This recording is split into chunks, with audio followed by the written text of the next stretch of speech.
that collaboration between... I'm actually an adjunct lecturer.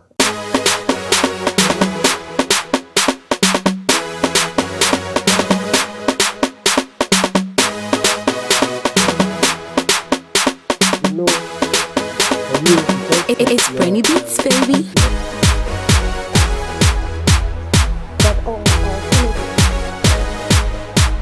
So they have the answers to the questions. So as a proctor, you make sure that they are only locked. What we had yesterday was awesome in terms of security, creating awareness of how to manage your infrastructure was all right. And also introducing the new technology regards to e-learning was something that is great. So I think I will advise management about this so we can look into it in the near future of IT. Thanks. My name is Bismarck from University of Professional Studies. I'm actually an adjunct lecturer at AIT, so I've been with them for some time. I know they use module heavily in communicating with students, putting course outline, setting midterm examination, also uploading results. They also have forums for students to debate on issues. They've used technology well in powering their learning, administration, and also research. Did I hear you say you are from UPSA? I'm from UPSA, okay. but I'm an adjunct at AIT. Adjunct, okay. So what happens in UPSA? How is the system there like? UPSA, we have an in-house developed system for managing students' records from application, admission, examination, graduation, and also issuing certificate. We've also deployed a module for teaching and learning. But I must confess that UPSA doesn't use module as heavy as AIT does. When they join us. Yesterday I realized the emphasis was on content. You know, it wasn't really about the technology or the device, but the work should be on content. Realize that every course or subject is different, and the way we should impart the knowledge is also different. So we should rather work hard on content. So that collaboration between those who produce the device and the lecturers should be there. And even because of content, the way they should even manufacture the device or create them, you know, that relationship should be there. So it shouldn't be just be, we brought the device, so we are done. So I think that's what, for me, was emphasized. And I'm re-emphasizing this morning. Thank you. Hello? Okay. So what I was talking about was for yesterday's trip. The presentation was awesome. And so I wanted us to see physical setups as to where, if they have administrators and they are so engaged with the ICT or the internet or technology, how do they go about it? Hands-on. But there was nothing like that. We were only quarantined for presentation throughout. So I was expecting us to go and see something like, okay, this is our computer setup. This is what we use.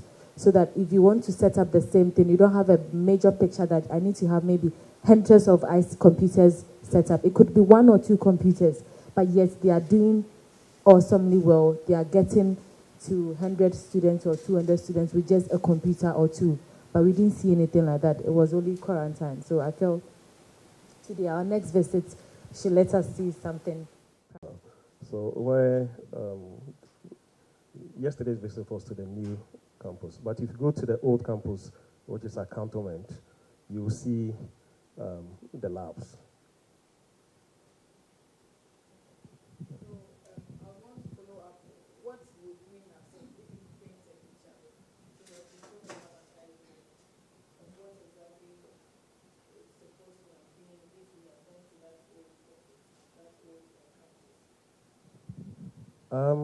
They have engineering lab, um, do simulation.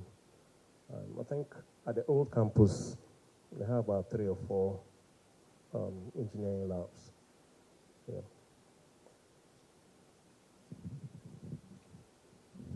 So, Madam, your point has...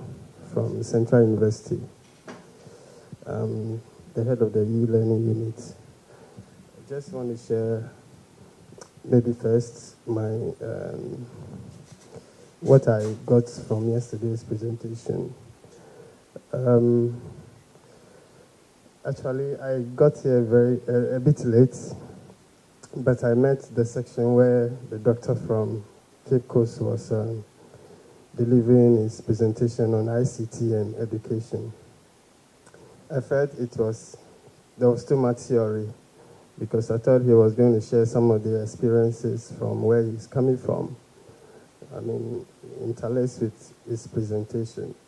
It's like we always hear that you must do this, you must take your courses online, you must teach with this and that too, but how it's supposed to be done, nobody knows. And how you are supposed to go about it. It looks like there are no standards. The practices are just there. They say go online, Google this, Google that, and then do this, do that. There are no recommendations on the learning management systems that will be good for your school.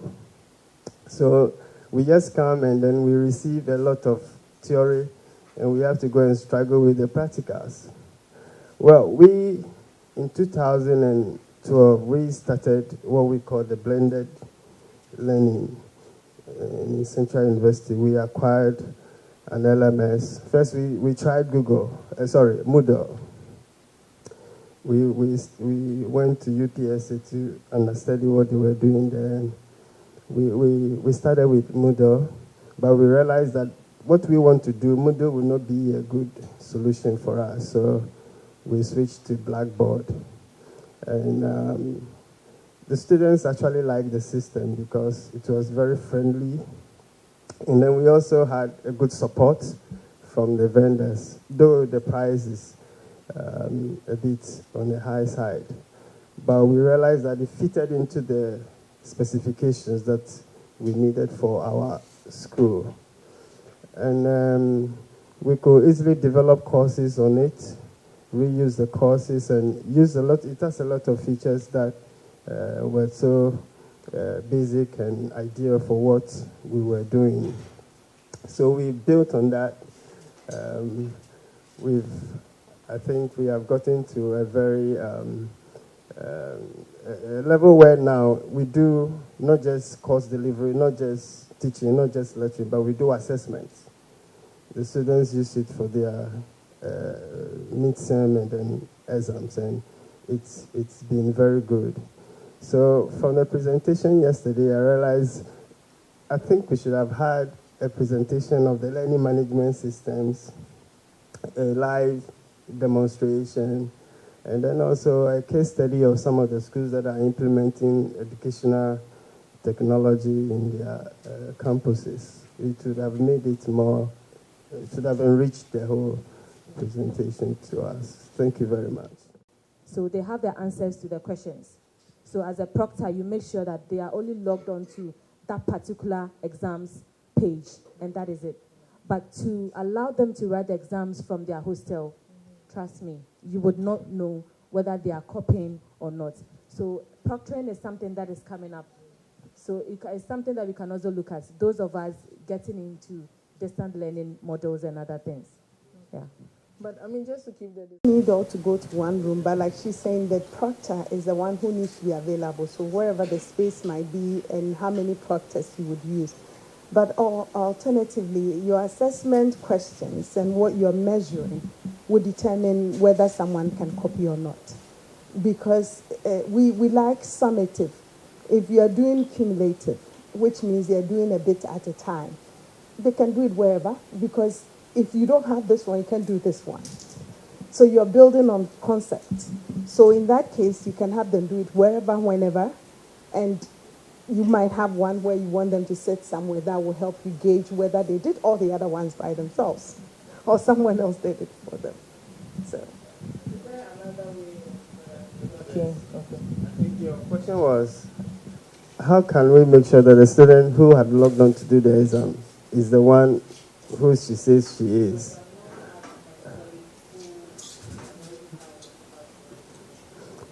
Well, that for now there's no technology, for that. So there is.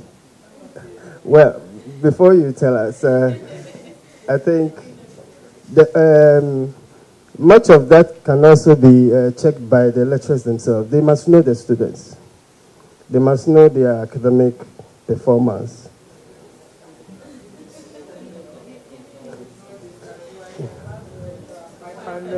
Okay, what I know is no, I'm coming. It's an area that we don't do well here in Africa, but elsewhere they do. I took an online course in one of those online schools.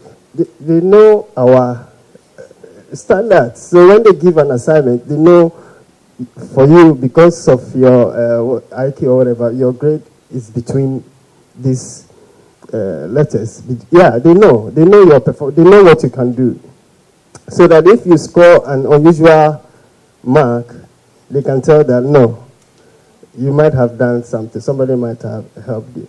So the lecturers must also know their students. And I realize much of the assessment outside is not, what do you call it? It's not objective. It's mostly assignments, discussions. So through those activities, they can understand how you think and your level of, what do you call it, intellectual ability when it comes to certain questions. So it's not just dumping questions there and then asking students to go and provide answers. No. Online learning goes beyond that. There are a whole lot of psychology and other things that surround it, which we have to take up if we really want to do that.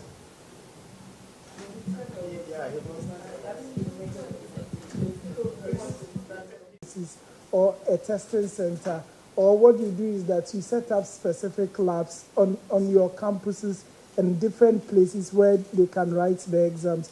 Because it's computer-based exams, when you are setting it, you might also be mindful of the connectivity in the various places so that you don't disadvantage the students. So it's also in your interest not to allow them to write from their homes, at least where you can vouch for connectivity. So if you have those areas, you can restrict the IPs. So that's what we do. We restrict IPs of certain places. You know the Vodafone IPs, you know these ones. So you know a particular IP that is a center they are writing from. And so when he logs out of any other place, it will not allow him. If it's wireless, where is he logging out on? And it takes quite a lot of work to do all those things.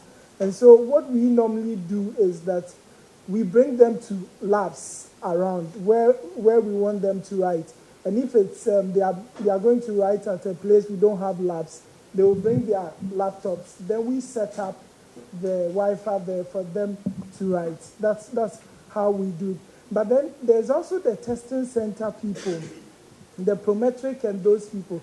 They have cameras installed and all those things. So if you still struggle to trust them, it's a bit expensive, but you can try the testing centers where the cameras and everything is there. The student must plug in and see all those details.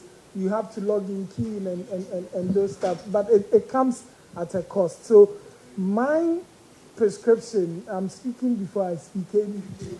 So my prescription would be that when you start, you go more of the discussions, the assignments, and then the quizzes at places where you can vouch for, internet and lights, because it all forms part of the whole thing, so that the changes is smoother. Maybe when, I don't know what to say, that's more or less, but I'm sure maybe after the presentation you may. Yes, we do have some. I'm presenting now. Okay. We do have some students in Qatar, they write exams.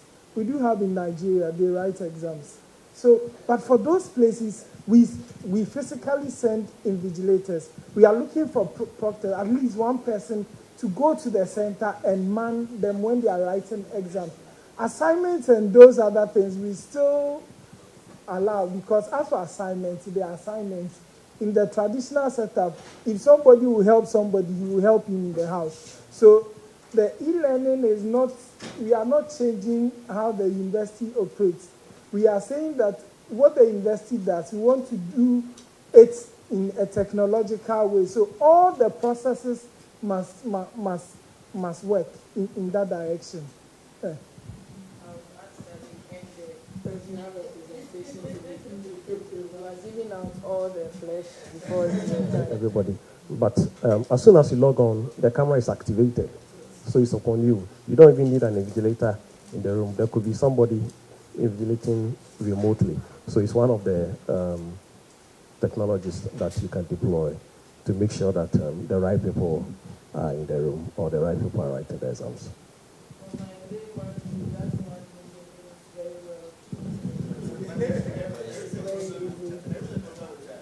There's a problem. Behind the machine, but somebody can be standing, yeah, just beside without the camera capturing the person.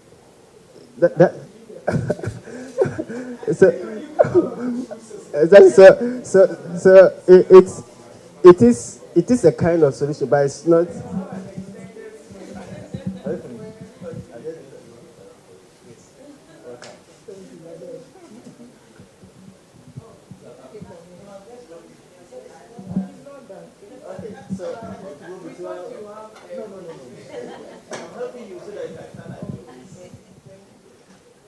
So my conclusion is that there is, apart from all the solutions is for free, it's very expensive doing that.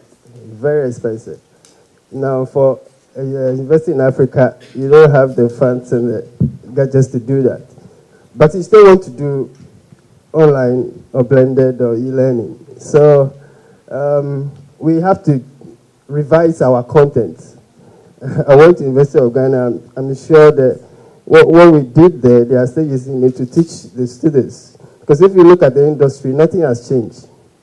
We expect that those coming out to do better than us. But that is not what's happening. So it means that either the content has gotten bad, it's not reflecting in modern trends and industry demands. So we have to revise content in order to make this thing practical, for students. Thank you. Is any more contribution on this issue? Otherwise, we would take the feedback from those who just joined us on yesterday's event, the trip to AIT and the main session, so that we can improve going ahead. Directors of departments, librarians, lecturers, technical staff, my dear students, Association of African University staff, distinguished ladies and gentlemen, all protocol observed. I welcome all of you to the second day of the Executive Educational Technology Forum that we have organized as part of the annual African University Celebration Week. As you may have noticed, I could not join you during the opening ceremony yesterday because I was coming back from a mission in Khartoum, Sudan. And I can tell you, ladies and gentlemen, that we have very, very, very wrong information on this country. You should go there and see who they are and what they are doing. That is why in my village, in my tribe, we say that the reality is beyond the mountains. And you should get beyond the mountain to get in touch with the reality. Ladies and gentlemen, this Educational Technology Forum comes as our response as an association to the call for African universities to work more closely with the private sector. In this forum, we are working with 10 educational technology companies that have a keen interest to showcase some of the products and services to African universities.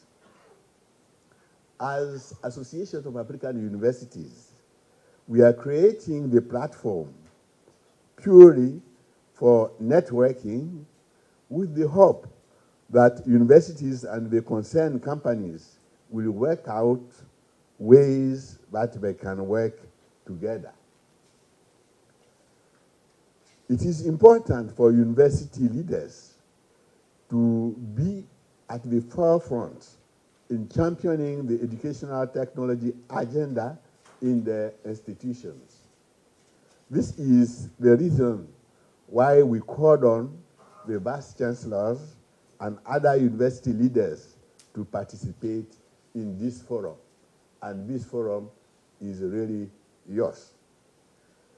If educational technology solutions are properly aligned to the intended educational outcomes, our universities will be able to solve some of the challenges that include dealing with large classes, quality assuring the learning process, managing content for learning, handling academic collaboration, making outputs from the universities more visible, among several others.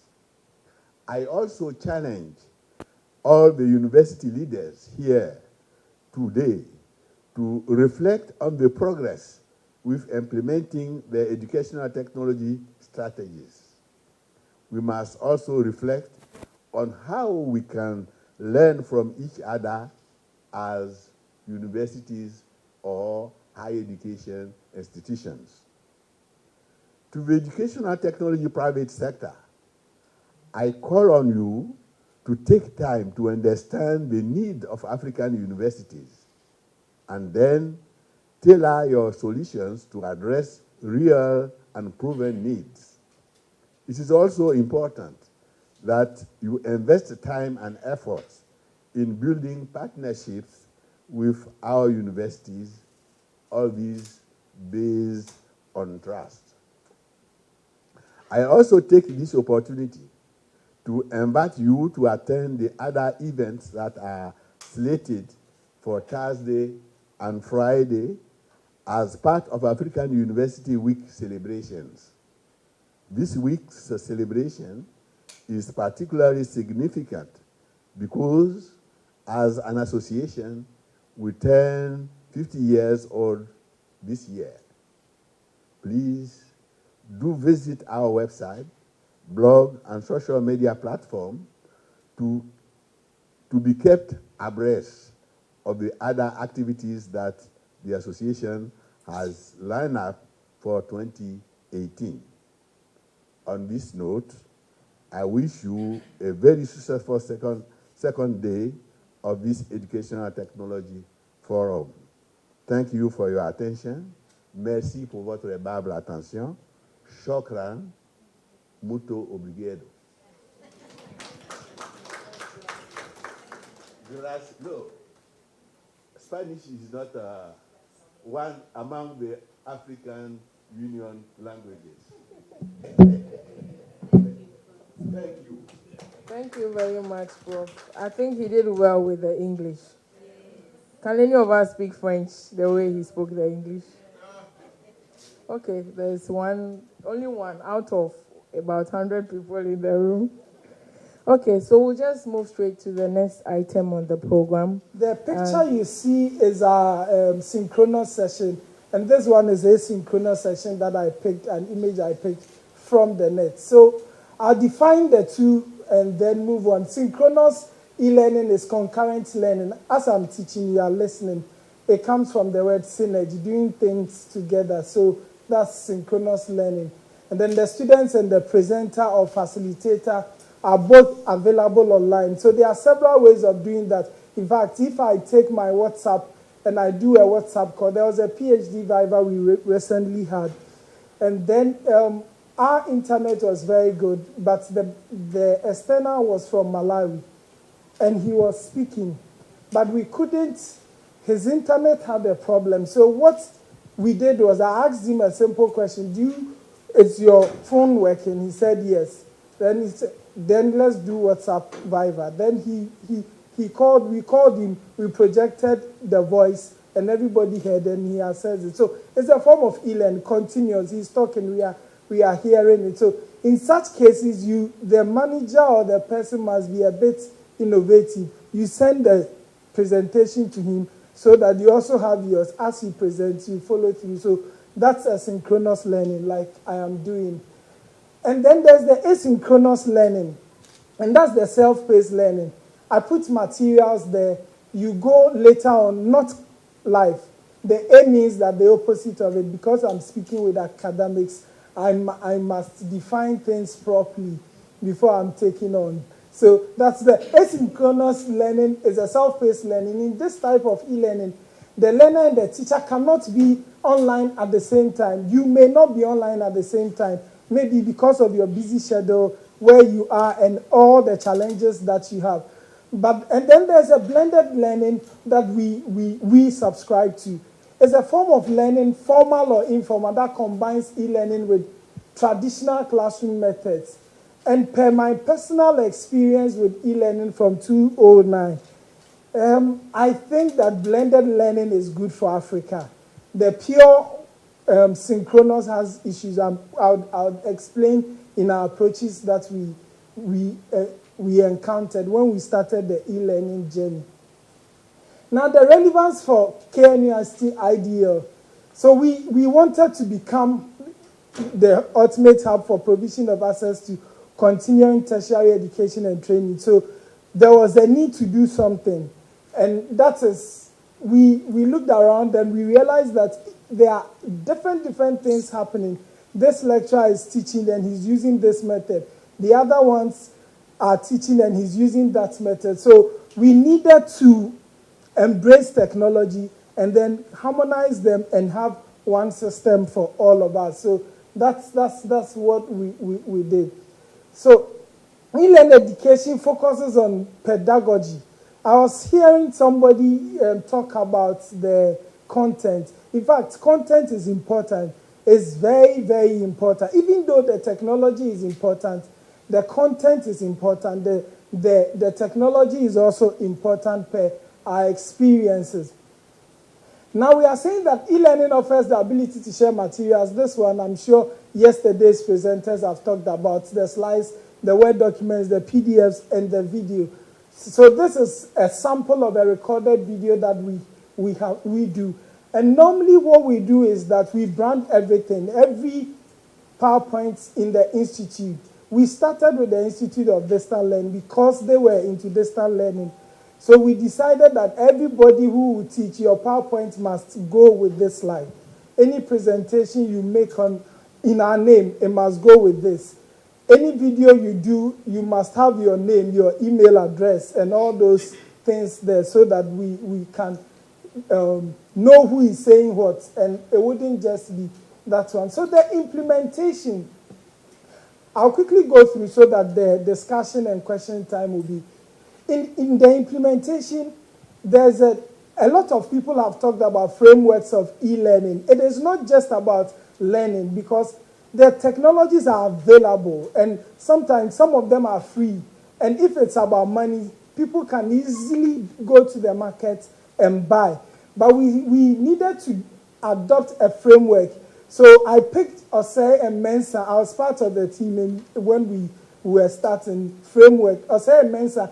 And then we also realized that we needed to have a change management framework because it is not easy implementing e-learning from the scratch. It comes with several challenges, which I'll let you know, but it's always doable in the implementation. So this is the framework that Dr. Say and Dr. Henry Mensah came up.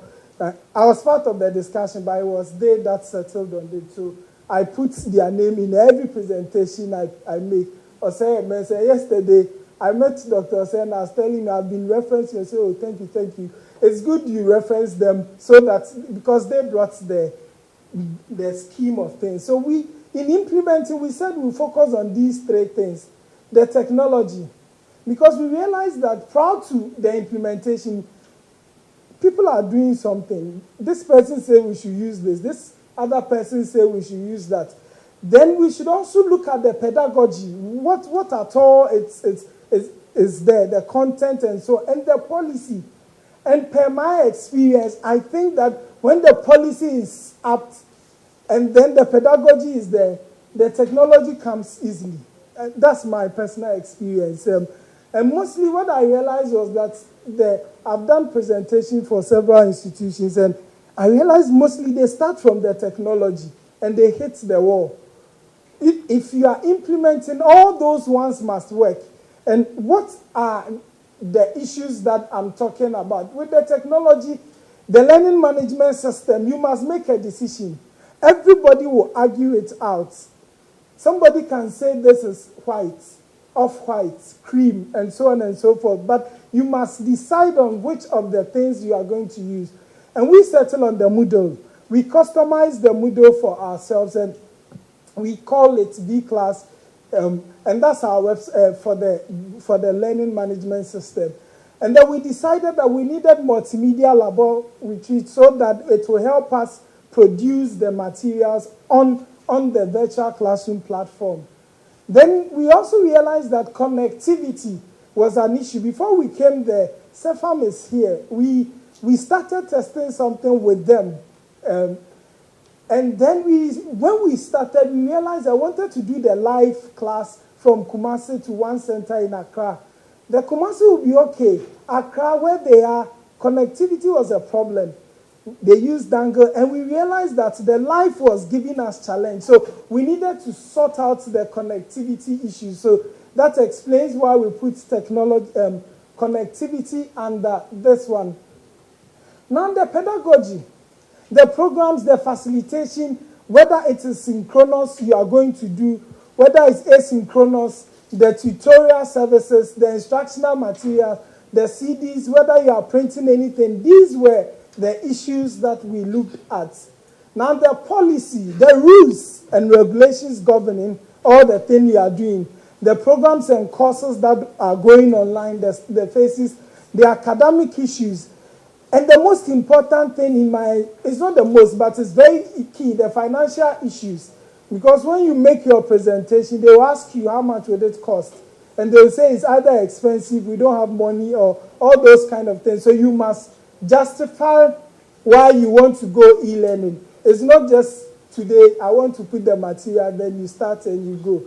Then the student services, how do you support them when they have issues? Because some of them are BBC, born before computers, and they are doing distance learning. And how do you have decided from your office that from tomorrow nobody is going to use, everybody should use this. Do you know whether they can do what you want to do? So it's very important. And then the other people, the couple people will also come in, the quality assurance, the things that are being put there.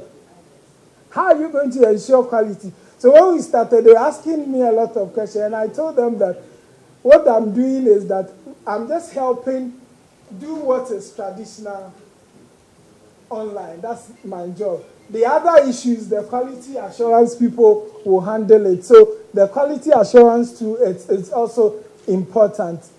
So what we did, the technology, we set up, this is one of our labs, our recording studios that we set up for doing the offline videos. I just wanted you to see. Of course, as the days go by, somebody asked me to do one for him recently. They asked me to do for a place. And I realized that some of the things are changing. You know, technology keeps changing. Every day, better things are coming. So this is what we use currently. Now, connectivity. When we started and we realized the problems, we provided the students with dangles, branded dangles with a particular service provider so that they will be able to access the documents. Now, on campus KNUST2, there's wireless access across, and it's okay for them. So when they come for the Kumasi Center people, they don't have a problem. For Accra campus too, they have wireless connection and it's been upgraded. So they also don't have much of a problem. But for our other centers, we run in all the regional capitals, plus Takwa, Akosombo, and Tema in some cases. So that's what we do. And then we have the offshore class too. Those who are on the rig, one of the courses is being run for them. So there we don't have connectivity issues, so it becomes easy with us. The policy was key. To achieve the vision of increasing access, what we did was that, what do we do? There was the need for management of IDL to believe in the migration process. So when the management believed, what they did was that we needed to come up with an action plan. So there was a workshop in Ajah. I remember the venue because I was there. So in 2012, to discuss the various e-learning efforts of the various people. So we identified people who were already doing e-learning. There was an Indian project going on, Pan-African e-network project, and they were using iGrandi learning platform. So we look at that one. There were some people who have developed some Markedicon, so they have developed some things we looked at. So we looked at all the various scenarios and various programs there. And then at the meeting, a committee was set up to actually, in November 2013, to sit down and look at all the various things, come up with the policy for implementation. And then the committee decided on the following foremost for e-facilitation. We were looking at, in terms of facilitation, what do we do? Do we go pure online, or we go this way, or we go that way? But when we assess all the various courses, this were the decision we arrived at. We came up with 4 modes. The mode 1 was purely synchronous, purely online. The reason being that we had some students who were offshore, the mechanical engineering. What they do is that they do the facilitation online. They come and do their labs on campus and write their exams on campus and go. So for them, we allow them to have purely synchronous because in their vessels that they were, and some are still running now, from 2012, we've been having batches. They had good internet. So if you are doing pure synchronous, it makes sense because there wouldn't be connectivity problem. Now there was a mode 2, which was the online forum facilitation plus limited face-to-face session. There was one group of people, the nature of their courses demanded that we had limited face-to-face sessions. So for that group, what they do is that they meet at the beginning of the academic year, semester, and they meet a week to exams. So that's the limited face-to-face. The rest are in case studies, fora and discussions, assignment, projects, and all kinds of things. So the mode 2 are the people who heavily use the learning management system. And the course that we run there, we run development management, and they are all over the place. They do their work, they do and post, and their facilitators to have experience in the teaching, online teaching. It's a bit different in terms of forum management. Then the mode 3, which every one of us, the rest of the university was put on, was recorded video plus limited face-to-face session. What we did was that we will put all the materials, the video of the lecture, the PowerPoints, the slides, then you put your limited face-to-face. In terms of facilitation, we'll add that one too. So that's what is currently for every other person. Now the mode 4 was also the recorded video plus limited online tutorial section. There were some students, petroleum and chemical engineering at those places. They could vouch for good internet. So we allowed recorded video because it's Ghana. We at that time, we could not trust the internet very well. We'll have a limited online tutorial session and this one. So these were the modes that we agreed on to undertake when we started. Now, it was very important that incentives, people must be motivated to do. Even though it is their work to do it, I'm teaching my teaching, and today you come and tell me, go and do this, go and do that, without any benefit. We realized that it was going to be a problem. So we decided that we were going to, upon completion of certain set activity per course, you would be rewarded. And what were the activities? Uploading of course material. So if you prepare if your head of department assign you a course in the distance learning and you are teaching and you get the material ready, we would compensate you for that.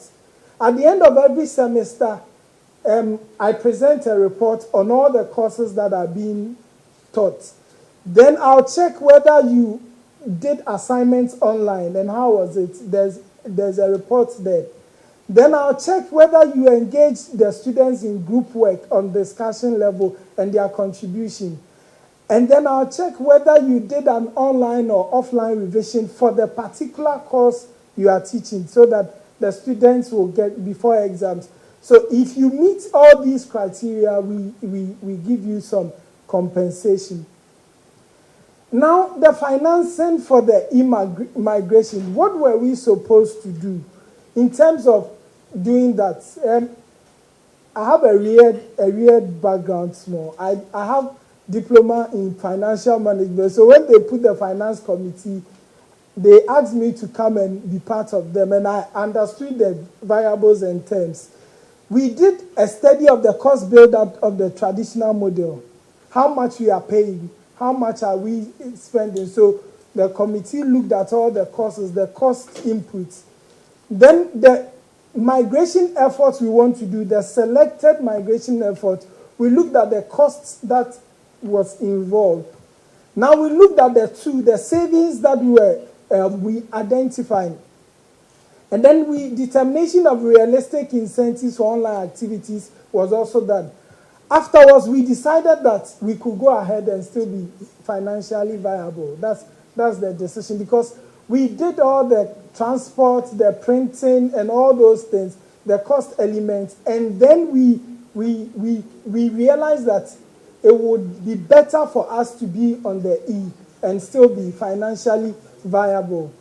So that was what we did. So that's what we did. Now there were a few things with the change management.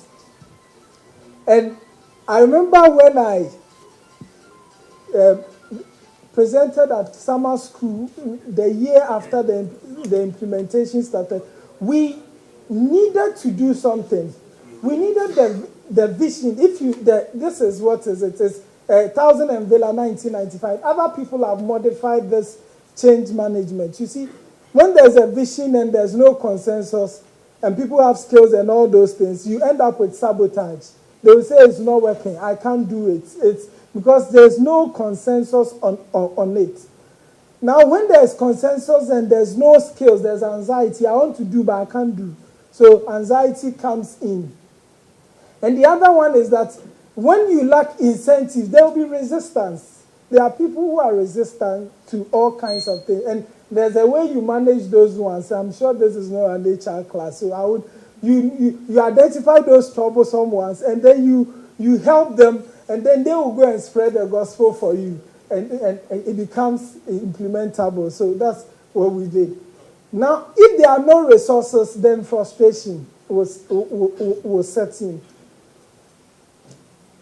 And then if there's no action plan, treadmill, if you don't have what are you going to do? It's just going to be the usual treadmill approach of doing things. But if you have all the consensus by the skills, the incentives, the resources, the action plan, then the change you are looking for will happen. That was the approach. So then it brings us to how we achieve that, the pedagogy. We decided that we'll do training sessions were organized for lead facilitators to develop their skills in the use of online portals and for converting their content. I remember one of the faculties, they said it's not possible because per the nature of their course, you can't just teach in an empty studio and things like that. So I remember we called the person, the lead person. Then he came to the studio with the professors, about 5 of them.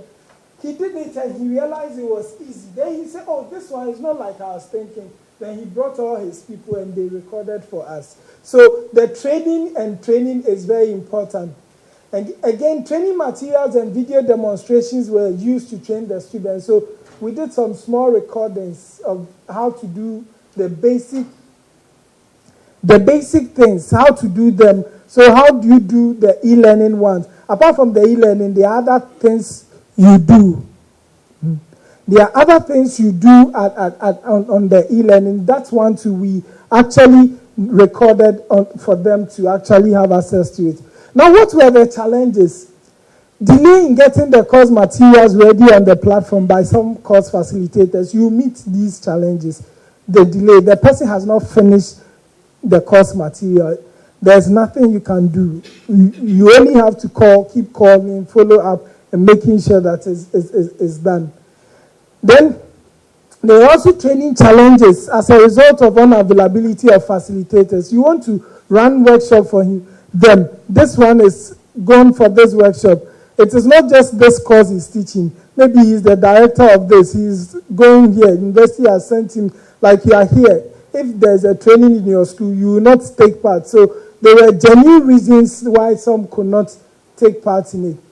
And then the delay in the procurement process of the equipment to support students in the e-learning migration. So all those ones were the challenges we encountered. I'm almost done. So then the unwillingness of some members of staff to migrate to the e-learning platform. There are people who virtually opposed. But subsequently, when they got it, they are ambassadors. So sometimes when you see them, and when there are change issues and you feel that because they are resisting, you get this, how do I put it? You discouraged. Then you don't know, you have your desires because those people, they are very influential. At every gathering, there are about 2, 3, or 4 people who can move everybody to their side. He can say it's good, and everybody will follow him. And so when there's one person I see as I'm talking, and once he agreed and saw it, everywhere he went, he was our ambassador. He spoke about it and helped us. And then lack of good internet connectivity, which was a national issue then, but now with the smartphones and downloads and things, I think that the connectivity has gradually improved. People have ability to download things. It's not that of a problem. And then the power outages too was a national issue. I remember one class in Accra. Accra was off. Sefam's class, she was one of the people we tried them with, the first teacher. And she was their class rep. And she was calling. The light is off. Somebody is also teaching in Kumasi. The Kumasi class was sitting like you are sitting. And then we have set a camera, and they are listening in Accra, and their light is off. So do you say Kumasi lecturer should stop teaching? No. So he must go and record it first. So those were the issues that we looked at. And then frequent changes of facilitators at the various faculties and departments. That's happened. I don't know in your institutions, but sometimes the courses keep changing. And when they change, somebody can rewrite the material. Somebody can bring a new focus to it. So these were the things. So in the policy, we have to say that if this, with the exception of some technological courses, you cannot just review it. If a course was done this semester, next year you come and say you are reviewing it, doing the materials. No, it's not allowed. If you think that it is of a matter of necessity, you write to the director, deputy director, who is responsible for academic issues. Then they will subject it, and then they will forward it to us to allow. Other than that, we'll do all the recording, all the things, but we won't pay for any of the services. And then inexperienced support staff. When we finished, those were the issues that we actually, this one has moved. I copied it here. But what we did was that our responses, more online support service, training and retraining of teaching and non-teaching staff, use of social media aggressively. What we have done now is that we have put the class reps on a particular WhatsApp group, the facilitators on WhatsApp group, the coordinators. So if there are any changes, we quickly send it there, sending them text messages using all the available things. So in my last slide that I am telling you is that the tools are always available for e-learning. It's just available. And I believe that every institution, you have the people who can do this for you, especially if it's an institution that has been set up. If the policy and then the technology and the pedagogy and the willingness to do it, they will get it. So when we started, we said that we are going to allow this year, first year courses, the new students that are coming, you start with them, continue with the old students. So that's how we started. But now everybody is mandated. And we realized that we could cut the facilitation hours. Instead of, say, when we started, we used to do face-to-face for 21 and 18 hours for some of the courses, distance learning. Then we did the calculation and all those things. And we realized that we could still go 8 hours of teaching and then plus the online services. And it was okay. It was reviewed last semester to 12 hours of facilitation and then the online services. So that is our experience as KNUST Ideal in the implementation of e-learning. So thank you very much. I hope I presented it based on what they gave me. So maybe questions. I'll be open for questions. Questions, because you said you were beaming the thing to various campuses. Some students were living in Kumasi, others in Accra, and so on. So what facilities were you using for students to ask questions and for the discussion? In some of them, you said some discussions were also taking place. So if you can take us through that. Okay, I tried. I knew somebody would ask me that question. So, okay, I tried to open my... There's this course. Let me see if my internet works. There's a course I facilitate. Okay, so I'll show you how. I hope you can see. So, just a minute.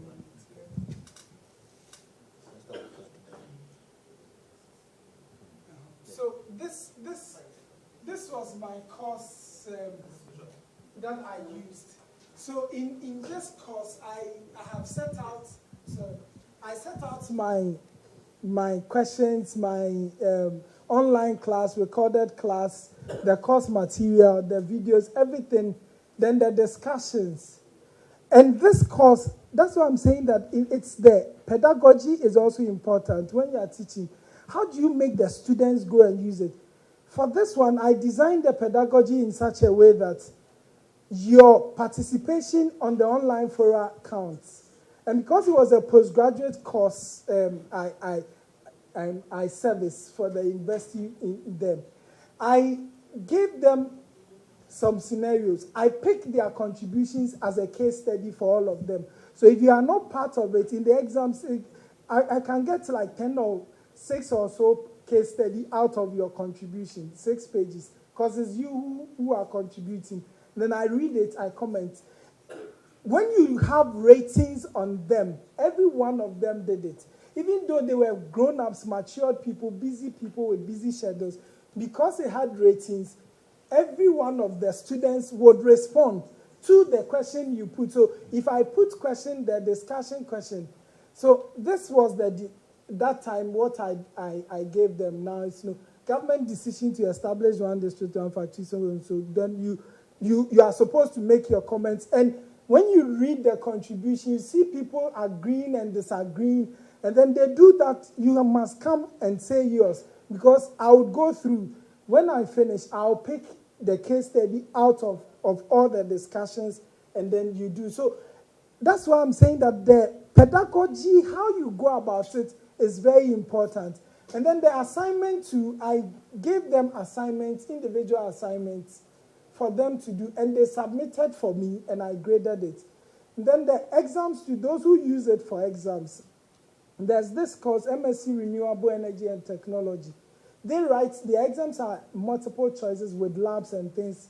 So they come to the center and write under supervision and use our computers to write. When they are done, I take the results and then I give it to them. So it's, apart from every other thing, if the security of your system is also important, as you were saying, because I'm sure it happens in every university. Because I'm from KNUST, I've not been to any other university, so I don't know the rules, but I know that you can do every other thing and go free with sanction. But if it's exams, it's out. You know, when it's exams, you resign and go, because you know that the committee they have set, the end result stares at you. So when it comes to examination issues and things, in the setting, in the using of your platform, you must be the security, the passwords, internal password. Like you were saying, you log on with your ID. Even the question, I'll put a password on. In the restriction, I'll restrict the time. In the data, you try and do all the levels to keep yourself safe. So that there were days when I started, all the questions come to me. Those who lecturers, they don't know, but now some of them know. So I load it the very morning. Even though it was difficult, you do everything and then you load it because of security and all those kind of issues involved with this thing.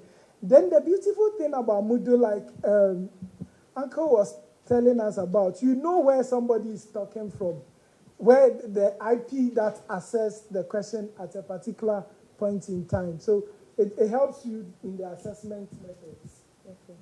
Please, we want to... There was a paradigm shift from between content and pedagogy, which became pedagogical content knowledge. And now, I don't know how my friend was this. I don't know his operational definition of pedagogy here in technology. I'm from the teacher training institution, by the way. And so I want to cut it short. What effort are you putting in place for us not to come back after 2 or 5 years, AU coming back again to be struggling with pedagogical content knowledge? Because I saw you separating the two. Would there be an opportunity again for us to be looking at technological, pedagogical content knowledge?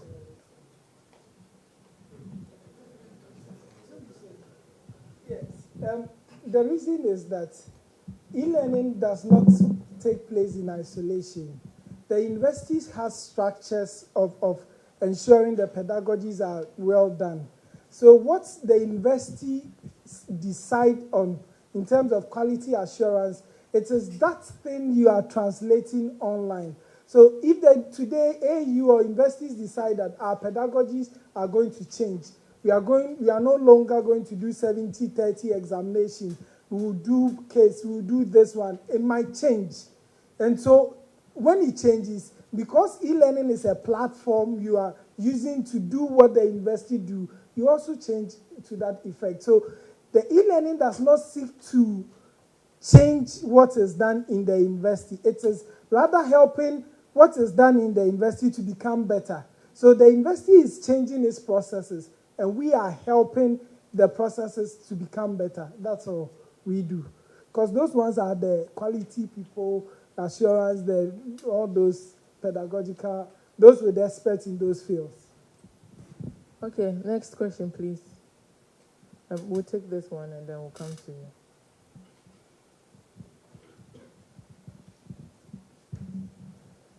My question has to do with pedagogy again. But along the line, I was happy when you said your students are postgraduate students, and you allow them to put their experiences so that you can look at that to blend your teaching. I don't know. In this part of the world, whenever we are talking about e-learning, it appears in our model, whatever we design, we seem to exclude the adult learner. And that is where I'm getting a bit confused when I see the title pedagogy, but in the content you're saying your students are postgraduate students. If they are postgraduate students and you allow the experiences to be part of the learning mode, then I think with my experience as an adult teacher or adult learner, the best word should be andragogy.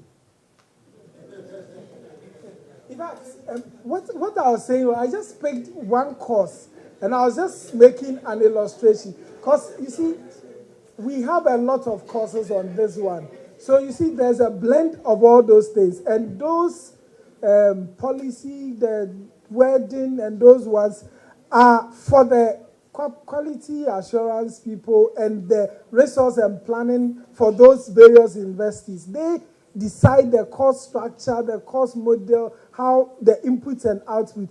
Those of us who are managing e-learning seek not to change what they do. When they decide what they do, we only make it use the e-learning. So we cannot say that go and change A, B, C, D. No.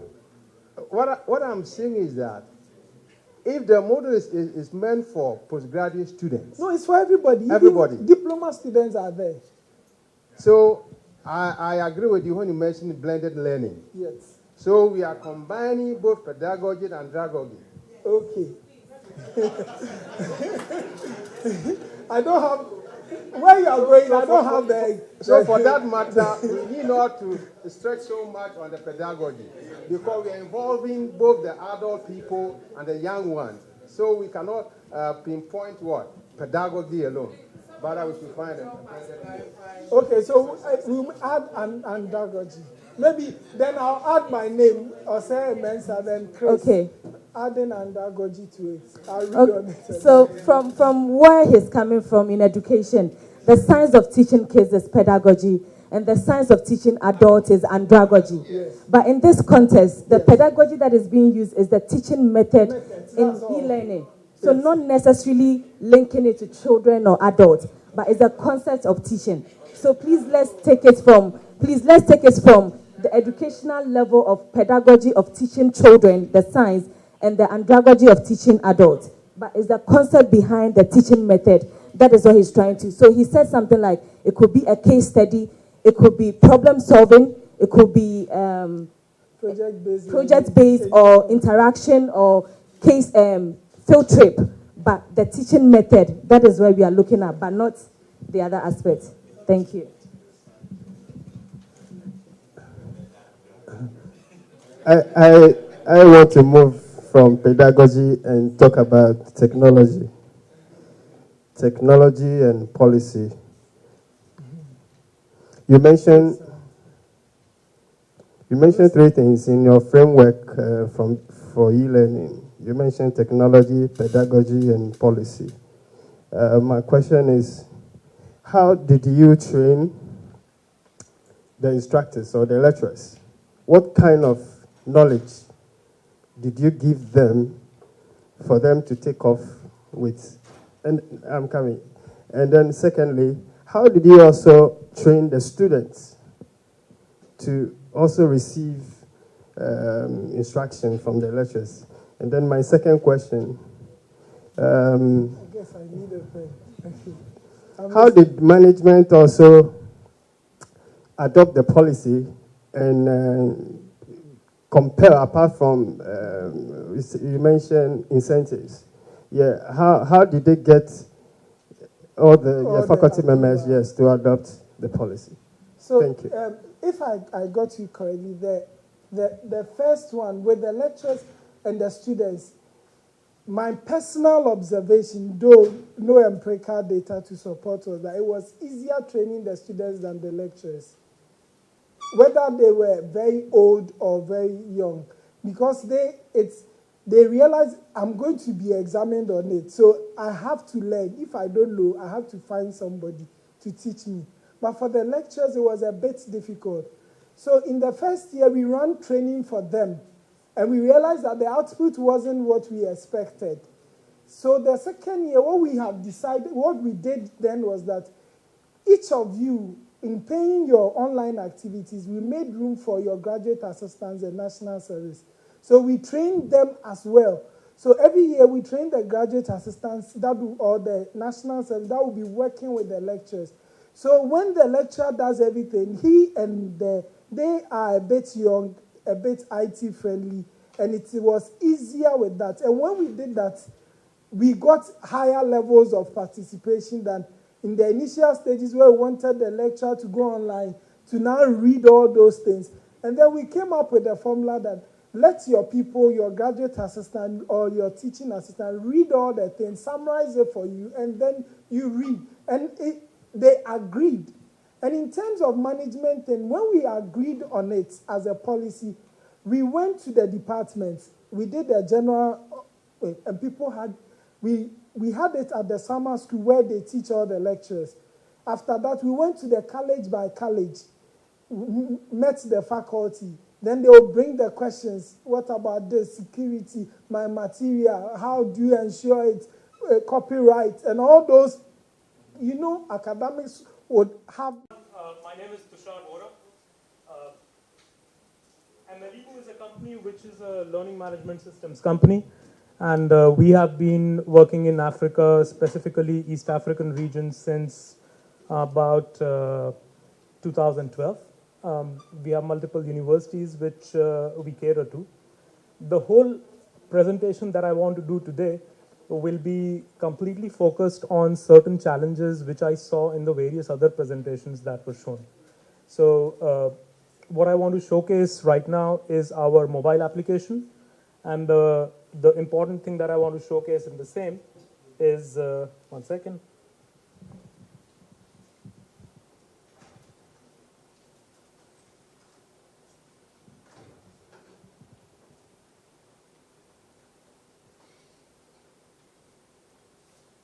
The important thing that I want to showcase is the student application. So if you will see, there is the mobile which I have here, and I'm showcasing the student application, and my friend here, Pramil, is just circulating some of the tablets which has the same application. Now, I want to make sure that I am not connected to any internet. So let me switch off my data connection. Let me switch off my Wi-Fi. So I'm not connected. So basically, I'm completely offline as far as my mobile device is concerned. So the first challenge, do you need internet to access the learning content? No, you don't. Here are all the courses which are there. Let me just zoom it a little bit.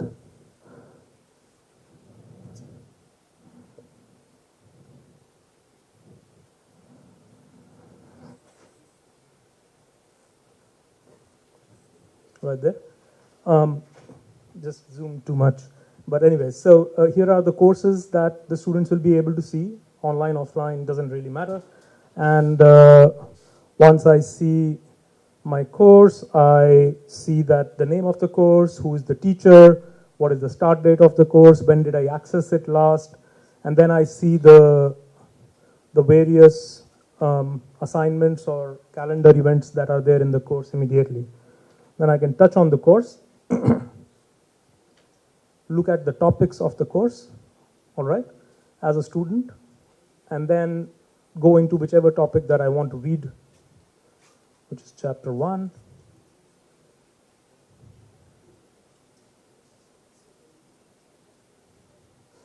And I see the concepts in that particular course, all right? For example, here there are 2 concepts, plants and animals, and the scientific methods in practice. The zoom is a little too much. Just bring it down. Yeah, it's not, yep. Yep. All right. There is a plus sign here. Touching on that, I can read the content that has been given, which could be text or images, or I can look at the activities which are related to these concepts. So if you will see here, there are quizzes, surveys, assignments, forums, notes, and various other things that I as a student will be able to access. Then the teachers would have given certain attachments like PDFs, videos for the students to access. So I'm going to touch on the attachments here. and I'll be able to read the PDF as and how I want to. And all this is happening with no internet, all right? Absolutely zero connectivity. There are other things which the students can do. There was one person who had asked the question. So they can ask the question to the teacher right here, as and when the student gets internet access on the mobile device. The question will go in the background to the teacher, and the teacher will be able to get an answer onto that. Then I can get into quizzes and assignments. And the application, the way it works is that it records the time when you are giving the answer, all right? When you are submitting the quiz, when you are submitting the assignment. So you don't have a excuse that I could not submit the quiz or the assignment because I didn't have any internet connectivity. Okay, you can just get onto your mobile phone where you have already downloaded the content through the application absolutely automatically, all right? And get into the quiz and give the quiz. This one is an assignment in which one of the questions that the teacher has asked is a picture question, and then I can press, sorry about that, welcome. I can press submit. As soon as I press submit, the teacher has asked me to give an answer in a file upload as well as write and type the question. Okay, so I'm going to do that. Type something, click on upload, type and upload a file, whatever that the teacher has asked me to. For example, this one. And then press submit. So as soon as I do that, my application has timestamped the assignment to the time when it is supposed to be submitted. And if you will see, there is something called as sync pending on the top status. Which means that the assignment has still not gone to the server. This assignment is still not submitted, and the student gets 7 days. So within 7 days, he can buy his bundles, get online, and automatically in the background, the assignment will be submitted. All right? You can edit the assignment. You can have a chat with the teacher to whom you have submitted the assignment and say that, oh, I made a mistake. Can you open the assignment submission for me again? I want to submit it again, or whatever else that you want to. Similarly, there are various other things in the system, and I want to keep it fast as I do not have enough time, like messages and alerts, forum, chat rooms, calendar, survey, attendance. The students can see their reports as to how good they are doing in a particular topic or a course. They can see whether they are above average or below average in a particular assignment that they have submitted. And the system generates automatically revision for the student. So I just give you a quick look of the calendar. So as a student, I'm seeing that there is one revision that has been created, couple of assignments which are there on 22nd November, then there is a quiz on 23rd November that I have to do, and so on and so forth. The same calendar is visible in a month view also. Then I can get into forum discussions.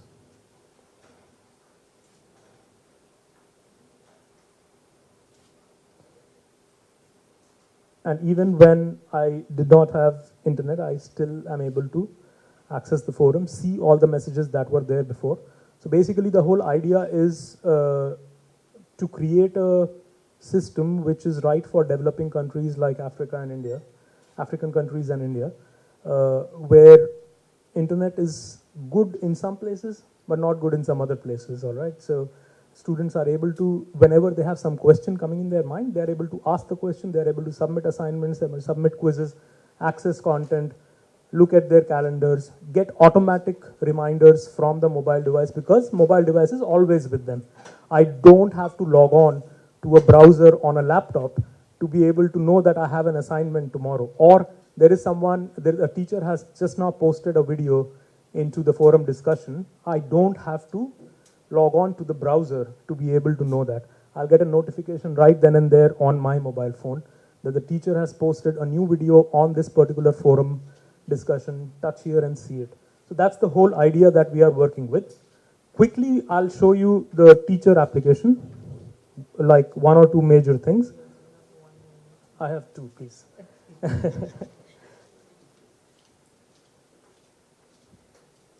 And by the way, we are right here in the exhibition area. Whosoever is interested just didn't get enough time to showcase things properly. But what I want to show you is a beautiful thing, which is creation of content, using the power of the mobile. All right, so teachers can very easily be able to create different kinds of content. Audio, so they can just touch on add audio, put a title and a description, start record, and whatever I'm going to speak is going to get recorded, and I just have to press stop and publish it in whichever course or forum discussion or wherever I want. In the similar manner, there is record your video. But then the interesting thing that I want to show you is create video, which is the way it works is, yeah. So you can speak if you want. So the way it works is that when I press this button, start recording, and let me come this side.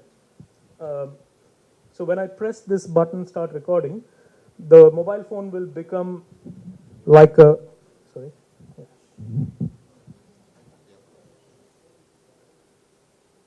Okay.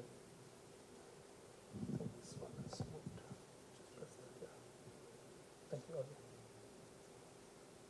Just press OK. Zoom it.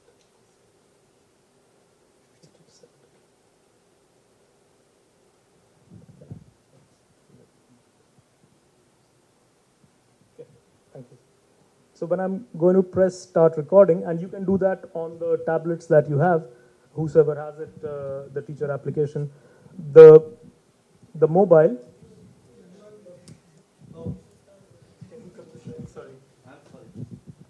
So the mobile is going to become like a blackboard, and I'm going to use my fingers as chalk and start writing on the blackboard and speaking around it. So I'm going to say x plus y is equals to 10, x equals to 5, what is y?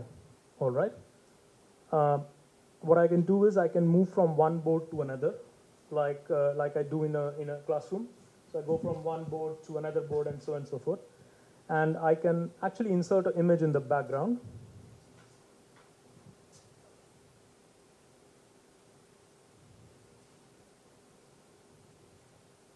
Like I'm going to insert this particular image.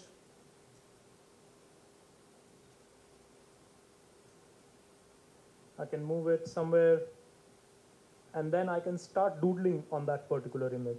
So I'm going to write, this is Pramil, this is Equator, we were in Uganda, and we were doing this and that.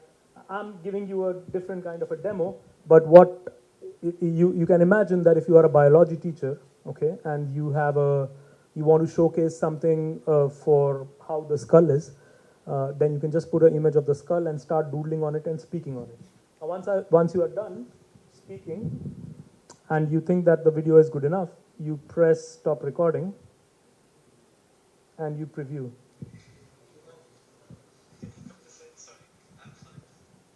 So the mobile is going to become like a blackboard. So the whole thing becomes a video.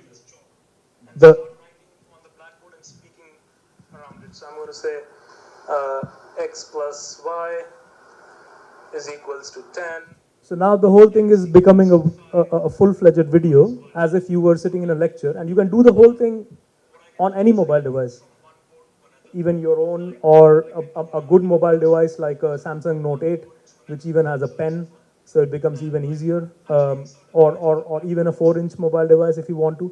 The whole power is coming into the hands of the teacher. So just imagine that the whole thing is finished, so I need to just press finish and select wherever I want to publish this particular video as a teacher.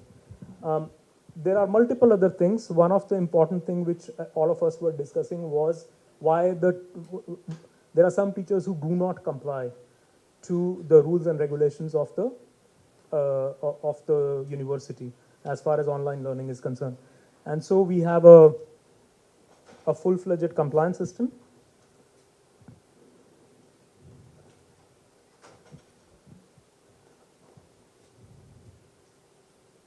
There's a full compliance system that the LMS has, in which the deans can set that in this particular course, I want my teacher to have at least 3 assignments, 4 quizzes, and 3 discussion forums.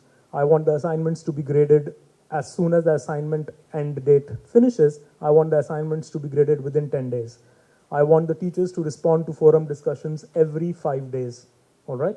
And the teachers can respond in forum discussions with video, audio, and the whiteboard that I just showed you, okay? So they don't have to type each and every time. And I know that teachers do not like to type a lot. And it becomes difficult to type and give an answer sometimes, you know. It is much more easier to have a voice to an answer, or a face to an answer, or a picture and a video to an answer, rather than having to type the whole answer to the students. And students sometimes don't even understand what the whole thing that you have, the teachers have written. So the whole idea of this LMS that we are creating is to bring much more ease towards the teacher side, create compliance, and take care of the challenges which all of us were discussing during the multiple presentations that I have seen. Thank you so much. And we are right here, down in the exhibition area. Whoever is interested can come over and discuss at length. Thank you. Okay. Thank you very much, Mr. Tushavora from Milimo. So as he's mentioned, they will be downstairs. If we have any further questions or want to know more about their system, we can please contact them. So